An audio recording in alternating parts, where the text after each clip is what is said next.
Hello students, let's see the question. Which one of the following is not a part of renal pyramid? इनमें से कौन सा renal pyramid का part नहीं है? Peritubular, capillaries, convoluted tubules, collecting ducts या फिर loop of Henle. अब इसके लिए हमको डायग्राम देखना पड़ेगा तभी हमको समझ में आएगा. renal pyramid, तो चलो renal pyramid देख लेते हैं. ये है renal pyramid. कौन सा है renal pyramid? जरा मैं इसको मार्क कर देती हूँ आप लोगों के लिए. ये है renal pyramid. Renal pyramid. Okay, तो यहां पे हम देख लेते हैं रीनल पिरामिड. मैं इसको मार्क कर देती हूँ. ये जो डार्क वाला हिस्सा है ना, ये हो गया रीनल पिरामिड का हिस्सा.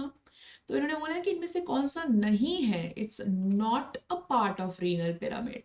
पेरीट्यूब्यूलर कैपिलरीज, तो कहाँ है पेरीट्यूब्यूलर कैपिलरीज, जरा देखें हम. तो पेरीट्यूबुलर कैपिलरीज जो रहेंगी ना, वो मेड्यूला रीनल पिरामिड का हिस्सा होंगी, क्योंकि वो कहीं पे वो इधर पे प्रेजेंट होंगी ना. लूप ऑफ हेनली से ऐसे उनके सराउंडिंग रहती है ना. तो पेरीट्यूबुलर कैपिलरीज तो है रीनल पिरामिड का हिस्सा. इट इज द हिस्सा of the I mean it is the part of the renal pyramid.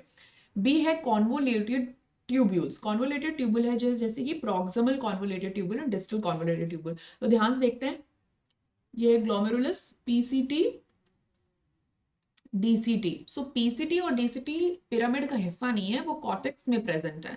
So this is wrong, मतलब it's not a part of renal pyramid. सी है कलेक्टिंग डक्ट्स. तो collecting duct से लंबे लंबे आपको दिख रहे होंगे यहाँ पर, कलेक्टिंग डक्ट से लंबे लंबे.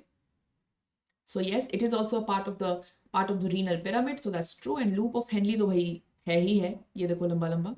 तो लूप ऑफ हेनली भी है रीनल पिरामिड का पार्ट. सो यहाँ पे कौन सा नहीं है पार्ट रीनल पिरामिड का?